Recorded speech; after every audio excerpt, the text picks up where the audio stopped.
നമസ്കാരം. എല്ലാ യു.കെ മലയാളികൾക്കും ഗുഡ് മോർണിംഗ് യു.കെയുടെ മോർണിംഗ് ന്യൂസിലേക്ക് സ്വാഗതം.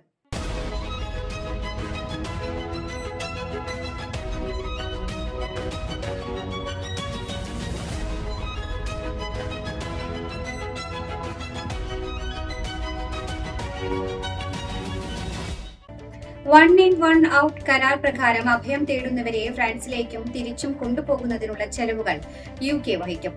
കരാർ പ്രകാരം യു.കെയിലേക്ക് അനധികൃതമായി പ്രവേശിക്കുന്നവരെ ഫ്രാൻസിലേക്ക് തന്നെ മടക്കി അയക്കും. പകരമായി ഫ്രാൻസിൽ നിന്ന് തുല്യ എണ്ണം അഭയാർത്ഥികളെ യു.കെ സ്വീകരിക്കുകയും ചെയ്യും.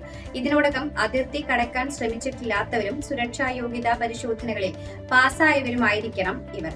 മന്ത്രിമാർ ഇതിനെ ഗെയിം ചേഞ്ചർ കരാർ എന്ന് വിശേഷിപ്പിച്ചെങ്കിലും പ്രാഥമികമായി ഏകദേശം 50 പേരെ മാത്രമേ ഈ പദ്ധതി ബാധിക്കുകയുള്ളൂ എന്ന് ആഭ്യന്തര മന്ത്രാലയ വൃത്തങ്ങൾ അറിയിച്ചു. ഈ കരാറിന്റെ അടിസ്ഥാനത്തിൽ തിരിച്ചയക്കുന്നവരുമായി ബന്ധപ്പെട്ട യാത്രാ ചെലവുകൾ മുഴുവനും യു.കെ വഹിക്കുമെന്നാണ് പുതിയ രേഖകളിൽ വ്യക്തമാക്കുന്നത്. പ്രിൻസ് ഹാരി സ്ഥാപിച്ച സെന്റ് ബേൽ ചാരിറ്റിയിൽ ഭീഷണിപ്പെടുത്തൽ, പീഡനം, സ്ത്രീവിരുദ്ധത എന്നീ ആരോപണങ്ങൾക്ക് തെളിവുകളൊന്നുമില്ലെന്ന് ചാരിറ്റി റെഗുലേറ്റർ കണ്ടെത്തി. ബോർഡ് റൂം തർക്കത്തെ തുടർന്ന് ഈ വർഷം ആദ്യം ഹാരി രാജകുമാരനും നിരവധി ട്രസ്റ്റികളും രാജിവെച്ചിരുന്നു. ഇതിനെ തുടർന്ന് വിസിൽ ബ്ലോവർ ആരോപണങ്ങളെക്കുറിച്ചുള്ള കണ്ടെത്തലുകളാണ് ചാരിറ്റി കമ്മീഷൻ പ്രസിദ്ധീകരിച്ചത്. സോഫി ചന്ദൌക്കയുടെ നേതൃത്വത്തിലുള്ള നിലവിലെ നേതൃത്വം ദക്ഷിണാഫ്രിക്കയിലെ യുവാക്കളെ പിന്തുണയ്ക്കുന്ന ചാരിറ്റിയിൽ തുടരും.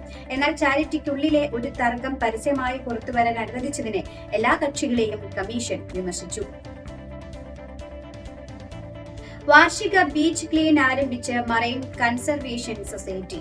ബ്രിട്ടന്റെ തീരപ്രദേശത്തെ ശ്വാസം മുട്ടിക്കുന്ന തരത്തിൽ പ്ലാസ്റ്റിക് മലിനീകരണം വർദ്ധിച്ചിട്ടുണ്ടെന്നും മുമ്പത്തേനേക്കാൾ കൂടുതൽ വേപ്പുകൾ സന്നദ്ധ സേവകരായ ബീച്ച് ക്ലീനർമാർ കണ്ടെത്തിയതായും അറിയിച്ചു.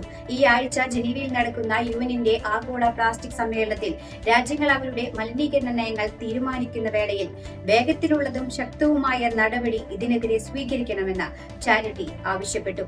കാരിയർ ബാഗുകൾക്ക് ഫീസ് ഏർപ്പെടുത്തിയതിനു ശേഷം 2015നും 2024 ഇടയിൽ ബീച്ചുകളിൽ മാലിന്യം തടയുന്ന പ്ലാസ്റ്റിക് ബാഗുകളുടെ എണ്ണം 80% കുറഞ്ഞിട്ടുണ്ടായിരുന്നു. വാക്കാലുള്ള പീഡനത്തിന് ഇരയാകുന്ന കുട്ടികൾ മുതിർന്നവരാകുമ്പോൾ അവരുടെ മാനസികാരോഗ്യം മോശമാക്കാനുള്ള സാധ്യത കൂടുതലാണെന്ന് ഒരു പഠനം കണ്ടെത്തി.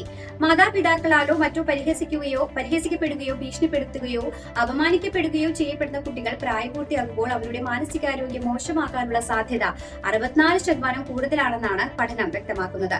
ശാരീരിക പീഡനം അനുഭവപ്പെടുന്നത് കാലക്രമേണ കുറഞ്ഞുവെന്നും അതേസമയം വാക്കാലുള്ള പീഡനം വർദ്ധിച്ചുവെന്നും ഗവേഷണം വ്യക്തമാക്കുന്നു. 2012നും 2024 ഇടയിൽ 27,000-ഓളം മുതിർന്നവരുടെ വിവരങ്ങൾ ശേഖരിച്ച് പ്രസിദ്ധീകരിച്ച റിപ്പോർട്ടിന്റെ അടിസ്ഥാനത്തിലുള്ള കണക്കുകളാണിവ.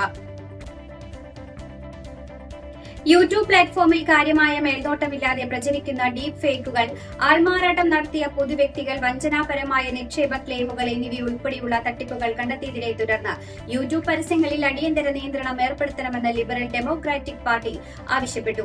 യുകെയിലെ പ്രതിവാര കാഴ്ചക്കാരുടെ എണ്ണത്തിൽ ITVയെ മറികടന്ന് കുട്ടികളുടെ മാധ്യമ ഉപയോഗത്തിൽ യൂട്യൂബ് ആധിപത്യം പുലർത്തുന്നത് തുടർക്കഥയാകുന്നുവെന്ന ഓഫ്കാമിന്റെ പുതിയ ഡേറ്റ വ്യക്തമാക്കുന്നു. അതിനാൽ യൂട്യൂബിന്റെ പരസ്യങ്ങൾ സ്വതന്ത്ര നിയന്ത്രണ ഏജൻസികൾ വലിയ തോതിൽ പരിശോധിക്കണമെന്നാണ് പാർട്ടി വ്യക്തമാക്കുന്നത്. റെഡിറ്റിലും എക്സിലും ആയിരക്കണക്കിന് പരാതികൾ ലഭിച്ച വീഡിയോകൾ വിശ്വസനീയമായ ഒരു ഉറവിടത്തിൽ നിന്നാണ് തങ്ങൾക്ക് സാമ്പത്തിക ഉപദേശം ലഭിച്ചതെന്ന് ഉപയോക്താക്കൾ പറയുന്നു. കൂടാതെ തെറ്റായ ഉൽപ്പന്ന അവകാശവാദങ്ങൾ, തട്ടിപ്പ് ഡയറ്റ് ഗുളികകൾ, വ്യാജ മത്സരങ്ങൾ എന്നിവയും റിപ്പോർട്ട് ചെയ്തിട്ടുണ്ട്. അത്തരം ഉള്ളടക്കം എങ്ങനെ റിപ്പോർട്ട് ചെയ്യണം അല്ലെങ്കിൽ തടയണമെന്നതിനെ കുറിച്ച് വ്യക്തമല്ല. അതിനാൽ ഉപഭോക്താക്കളെ സംരക്ഷിക്കുന്നതിനായി പരമ്പരാഗത ടിവിയിലേതുപോലെ തന്നെ കർശനമായ പരിശോധനയ്ക്ക് വിധേയമാക്കണമെന്നാണ് ലിബറൽ ഡെമോക്രാറ്റിക് പാർട്ടി ആവശ്യപ്പെടുന്നത്. രാജ്യത്ത് വീശിയടിച്ച ഫ്ലോറിസ് കൊടുങ്കാറ്റിൽ ആടിയുലഞ്ഞ വിമാനത്തിന്റെ ലാൻഡിംഗ് വീഡിയോ സമൂഹ മാധ്യമങ്ങളിൽ പ്രചരിക്കുന്നു. കൊടുങ്കാറ്റിന്റെ ശക്തിയിൽ ആടിയുലഞ്ഞ വിമാനം പക്ഷേ സുരക്ഷിതമായി തന്നെ ലീഡ്സ് ബ്രാഡ്ഫോർഡ് വിമാനത്താവളത്തിൽ ലാൻഡ് ചെയ്തത് വലിയ ദുരന്തം ഒഴിവാക്കി. യാത്രക്കാർക്ക് പരിക്കോ മറ്റ് അപകടങ്ങളോ ഉണ്ടോ എന്നത് വ്യക്തമല്ല. ഒട്ടനവധി വിമാന സർവീസുകൾ ഫ്ലോറിസ് കൊടുങ്കാറ്റിനോടനുബന്ധിച്ച് റദ്ദാക്കിയിരുന്നു. സ്കോട്ട്ലാൻഡിൽ ഉൾപ്പെടെ മണിക്കൂറിൽ 145 നോട്ടിക്കൽ മൈൽ വേഗത്തിലാണ് കൊടുങ്കാറ്റ് വീശിയടിച്ചത്. കനത്ത കാറ്റും മഴയും വലിയ നാശനഷ്ടങ്ങളാണ് വരുത്തിയത്. 7ാമത് യുഗ്മ ഫെസ്റ്റിവൽ കേരള പൂരം വള്ളംകളിയുടെ ഒരുക്കങ്ങൾ പുരോഗമിക്കുകയാണെന്ന് കമ്മിറ്റി അംഗങ്ങൾ അറിയിച്ചു. ഓഗസ്റ്റ് 30 ശനിയാഴ്ച റോദർഹാം മാൽവേഴ്സ് തടാകത്തിലാണ് വള്ളംകളി മത്സരം നടക്കുന്നത്. പൊതുവിഭാഗത്തിലും വനിതാ വിഭാഗത്തിലുമായി 44 ടീമുകൾ വള്ളംകളിയുടെ ഭാഗമാകും. ജിയ രഞ്ജിത്ത് നയിക്കുന്ന സ്കന്ദോ പെൺകടുവകൾ, ജോബി ആൻഡ് അബ്രഹാം ക്യാപ്റ്റനായ SKCA women's boat club Sheffield, Roniya Bibin ക്യാപ്റ്റനായുള്ള Castle View cricket club Chesterfield, Beena Benny നയിക്കുന്ന BCMC ബെർമിംഗ്ഹാമിന്റെ സ്റ്റാർസ് ഓഫ് BCMC തുടങ്ങി 12 ടീമുകൾ വള്ളംകളിയിൽ മത്സരിക്കുന്നുണ്ട്. ആദ്യമായാണ് ഇത്രയധികം വനിതാ ടീമുകൾ യുഗ്മ കേരള പൂരം വള്ളംകളിയുടെ ഭാഗമാകുന്നത്.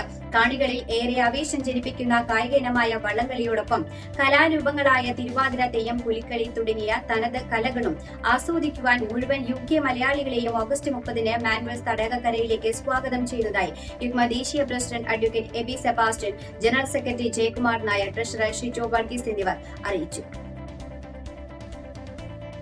ഉത്തരാഖണ്ഡിലെ ഖീർ നദിയിലുണ്ടായ മിന്നൽ പ്രളയത്തിൽപ്പെട്ടവരുടെ ജീവൻ രക്ഷിക്കുന്നതിനാണ് പ്രഥമ പരിഗണന എന്ന് മുഖ്യമന്ത്രി പുഷ്കർ സിംഗ് ധാമി വ്യക്തമാക്കി.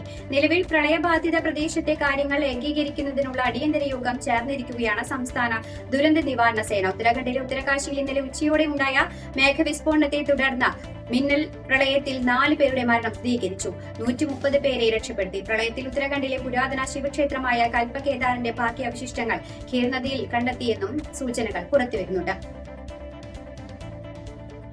KPCC പ്രസിഡന്റ് സ്ഥാനം ഏറ്റെടുത്ത ശേഷം ആദ്യമായി ശശി തരൂരുമായി കൂടിക്കാഴ്ച നടത്തി സണ്ണി ജോസഫ്. ഇന്നലെ വൈകിട്ടായിരുന്നു ഇരുവരും തമ്മിൽ ചർച്ച നടത്തിയത്. ശശി തരൂരുമായി നടത്തിയ കൂടിക്കാഴ്ച പോസിറ്റീവായിരുന്നുവെന്നാണ് സണ്ണി ജോസഫ് വ്യക്തമാക്കിയത്. പുനഃസംഘടനയ്ക്ക് ശശി തരൂർ എല്ലാ പിന്തുണയും സഹകരണവും വാഗ്ദാനം ചെയ്തിട്ടുണ്ടെന്നും സണ്ണി ജോസഫ് കൂട്ടിച്ചേർത്തു. ഇതോടുകൂടി ഈ വാർത്താ ബുള്ളറ്റിൻ ഇവിടെ അവസാനിക്കുകയാണ്. എല്ലാ പ്രേക്ഷകർക്കും നല്ലൊരു ദിനം ആശംസിക്കുന്നു. കൂടുതൽ വാർത്തകളുമായി നാളെ കണ്ടുമുട്ടാം. എല്ലാവർക്കും നന്ദി, നമസ്കാരം.